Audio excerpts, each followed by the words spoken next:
Hey, I'm Colton. I'm Megan. And this is our heart and soul story. For me, the way I got to know Jesus was I grew up, born and raised. My father was a deacon and a missionary for years.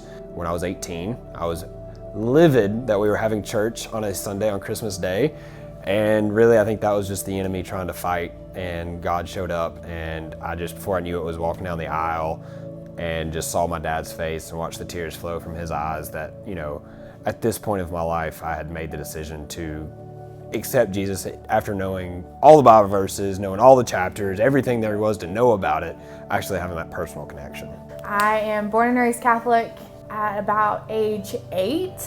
I remember listening to a sermon, and just in typical fashion, they asked for kids, if you were wanting to come to know the Lord, to raise your hand. Did I actually understand what was being asked of me? Absolutely not. But I raised my hand, and they pulled me to the side and just talked me through it. But fast forward, I went through Young Life, and that's when I really truly started to encounter the Lord and learn a little bit more about what that meant. And then finally got baptized last year at Heart and Soul in 2021. So yeah. I did the backwards lifestyle for most people after they get saved. I got saved at 18, was on fire for like that first 6 or 7 months, and then I was moving away to college. My lifestyle changed dramatically.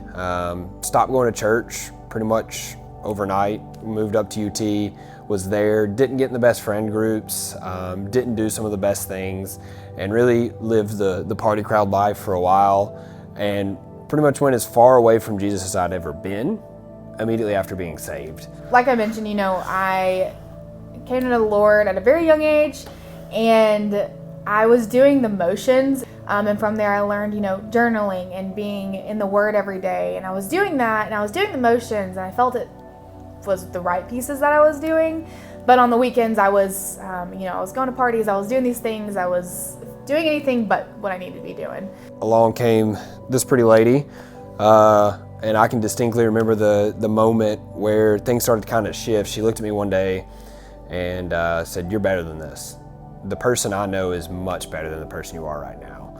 And that kind of just flipped the switch in my brain and made me realize that I had been living a whole other lifestyle than what I was meant for. We got engaged and started kind of realizing the lifestyle we was living wasn't one to start a marriage with, and started trying to find a place for us both. We started at Heart and Soul, I guess, the 3rd week, and then from that day on, we've been all in. We joined a small group or a party. It was a young married couples group, and we sat around the table with 4 other couples and just got to know them, and I was like, wow, this is so cool. They're right at the same place that we are in our marriage, and it felt nice to be able to relate to others that were right where we were.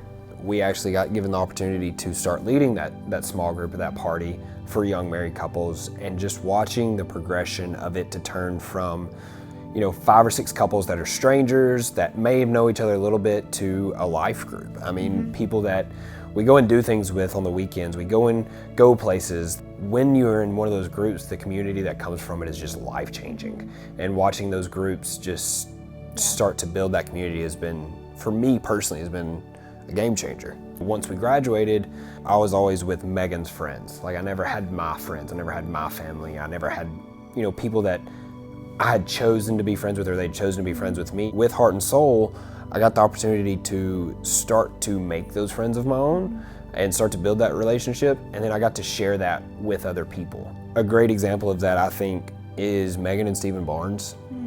Watching them move from Chattanooga. I don't know if it was necessarily us that invited them to our small group, but watching them get involved and now get connected, make friendships. They're in our party still. They're both leading the same place of ministry together at the church, and just watching them flourish. Yeah. Man, that has been huge to see that, and just to have been just the tiniest piece to help them get involved has been, I know that's been one of my favorite things to watch. The import that we get in our group is just raw, honest, and vulnerable, just holding each other to a higher standard. And I think what that's allowed me to do is to do that with love to people that are my friends outside of Heart and Soul. I think Heart and Soul has taught us a lot about the impact grace has in a relationship. And trying to think of the best way to say this, but learning how to love your partner, not just through how you want to. Yeah. As a small group, we've talked with each other, and we've realized that a lot of the same things that we're dealing with, other people are too. Yeah. And then you get to hear how they overcame it, whatever it may be. I'm Megan. I'm Colton. And that was our Heart and Soul story.